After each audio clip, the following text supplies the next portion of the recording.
नमस्कार मित्रांनो, मी किरण. मी आता आहे आपल्या प्लॉट नंबर 5 मध्ये. जसं की तुम्ही बघताय, आपण हा प्लॉट लागवडीसाठी तयार करतो. याची पूर्व मशागत झाली आहे. आपण या प्लॉटमध्ये आधी केळीचं पीक होतं, ते पूर्णपणे क्रश करून जमिनीतच गाडलं आहे, जेणेकरून आपल्या जमिनीचा बायोमास वाढेल. अधिक या प्लॉटमध्ये आपण ताग करून ताग पण जमिनीमध्ये गाडला आहे, जेणेकरून आपल्या जमिनीचा बायोमास वाढेल, ऑर्गॅनिक कार्बन वाढेल, जमिनीची सुपीकता होईल. तागामुळे नायट्रोजन फिक्सेशन होतं. बरेचसे फायदे आहेत. जमीन रिचार्ज होते आणि आपलं नंतरचं जे भविष्यातलं जे पीक आहे ते खूप सुंदररित्या येते. तर आपण या प्लॉटची आता मार्च महिना सुरू आहे, ऊन वाढायला लागलं आहे, त्याच्यामुळे रोपं तर रिसीव केलेत, पण रोपांना अशी शेडनेटची थोडी सावली केले, जेणेकरून येत्या 5 ते 6 दिवसात आपण याचं प्लांटेशन करणार आहोत. पण आपण पहिले 3-4 दिवस या प्लॉट हे जे रोपं आहेत ती अशी शेडनेटच्या सावलीखाली ठेवणार आहोत, जेणेकरून त्यांना अचानक उन्हाचा शॉक लागू नये. थोडं वातावरणात ते आपल्या सेट झाले की आपण ते शेडनेटचा कापड पण काढूया. तर रोपं रिसीव्ह करताना आपल्याला काय काळजी घ्यायची किंवा कशा पद्धतीचे रोपं आले पाहिजेत, तर तुम्ही बघू शकता माझ्या हातामध्ये हे कॅरेट आहे. हे 8 कॅव्हिटीचं कॅरेट आहे. आपण वेगवेगळ्या कंपनींचे रोपं लावत असतो. आपण तसं तर एक प्लॉट प्रयोगासाठीच ठेवलेला आहे. मागच्याच वर्षी या प्लॉटमध्ये 4 कंपनीचे 4 व्हरायटीचे रोपं लावले होते. त्याच्यामध्ये आपल्याला जैन कंपनीचे रोपांचा रिझल्ट खूप चांगला आला. मी बाकीच्यांची बदनामी करत नाही, पण जेव्हा मला कॉल येईल तेव्हा मी सांगेल तुम्हाला पर्सनली कुठले रोपं आपल्याला चांगले वाटत आहेत. तर यावर्षी पण आपण प्रयोग करतो आहे. आता ही जी रोपं आहेत आपण ती राम बायोटेक जी कंपनी आहे त्यांचे रिसीव केलेत. तर ही रोपं पण आपल्याला सध्याची खूप चांगले दिसत आहेत.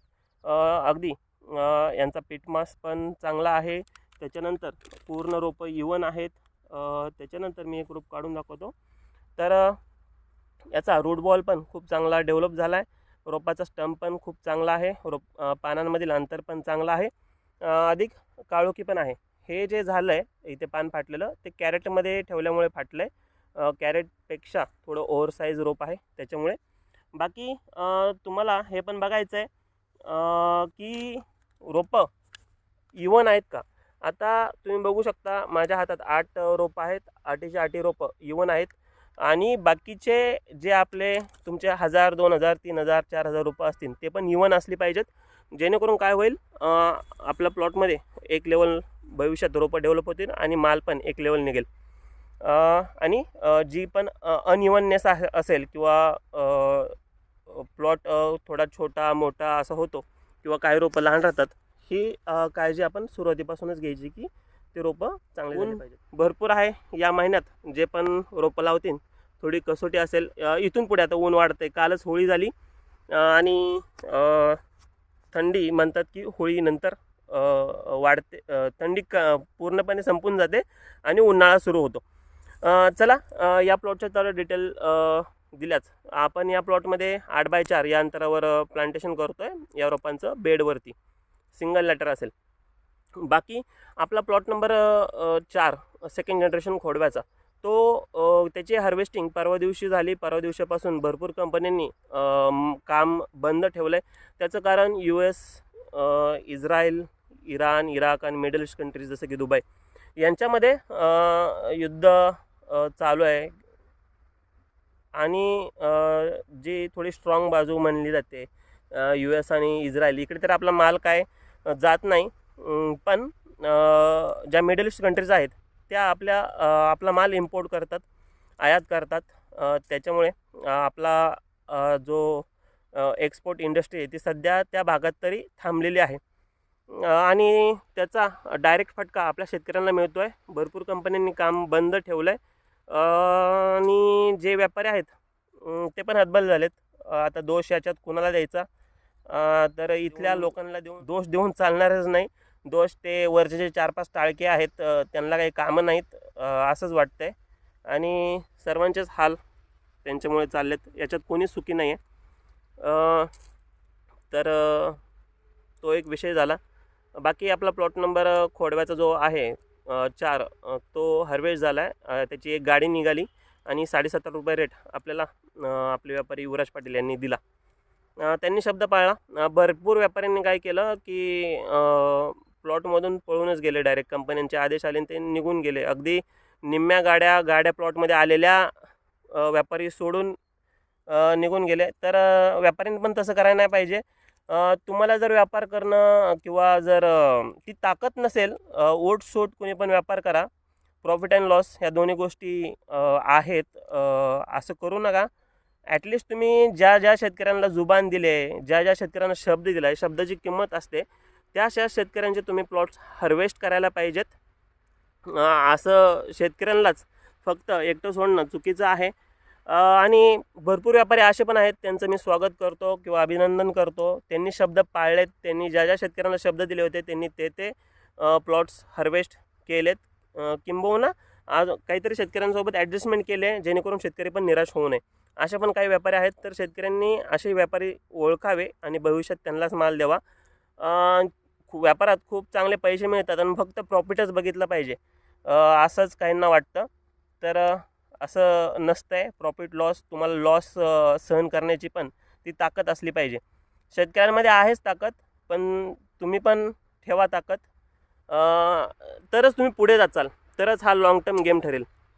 बाकी आपला प्लॉट नंबर 1 आणि प्लॉट नंबर 6 हे दोन्ही पण आता 3.5 महिन्याचे होऊन गेलेत. अगदी आता 4 महिने होतील. ते प्लॉट आपण बांधून घेतलेले आहेत.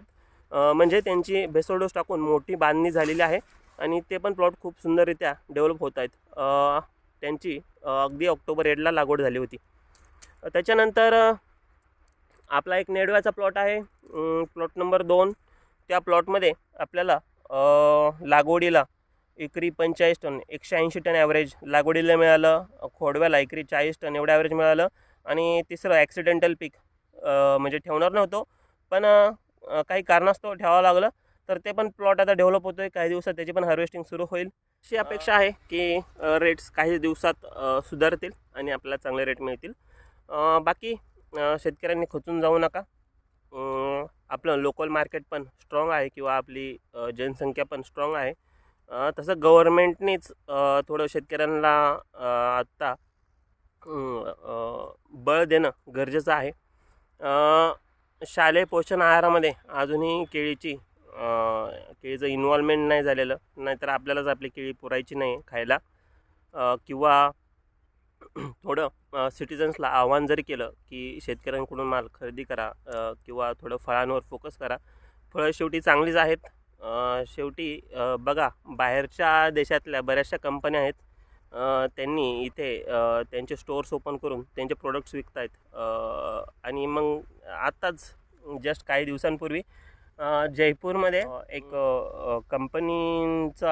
एका कंपनीचं आउटलेट आहे आणि तिथे सडलेले टमाटरचं पॅटी, पुन्हा अगदी काळं ऑइल, डांबरासारखं ऑइल याच्यामध्ये ते पॅटी तळल्या जात होतात. डोनट किंवा आपण बर्गर बनवण्यासाठी जे ऑइल लागतं आहे किंवा जे मटेरियल लागतं आहे ते पूर्ण सडलेलं होतं आणि ते खाण्यासाठी योग्य नव्हतं. तरी देखील लोक पैसे खर्च करून अशा गोष्टी खात होते. पुन्हा ते आजारी पडत होते आणि डॉक्टरांकडे पोचत होते. तर हे एका रेडमध्ये सापडलं आहे. अशा भरपूर गोष्टी आहेत. खूप वाईट साईड लोक खातात. त्याच्यापेक्षा शेतकऱ्यांचं चांगली फळं खावा, जेणेकरून तुमचं पण आरोग्य चांगलं राहील आणि शेतकऱ्यांना देखील बळ भेटेल. बाकी ज्या पण शेतकऱ्यांना ऑनलाईन गायडन्स लागतो आहे किंवा तुमचे काही डाऊट्स आहेत ते क्लिअर करायचे, तुम्ही नक्की संपर्क साधू शकता. चला, धन्यवाद आणि खूप साऱ्या शुभेच्छा.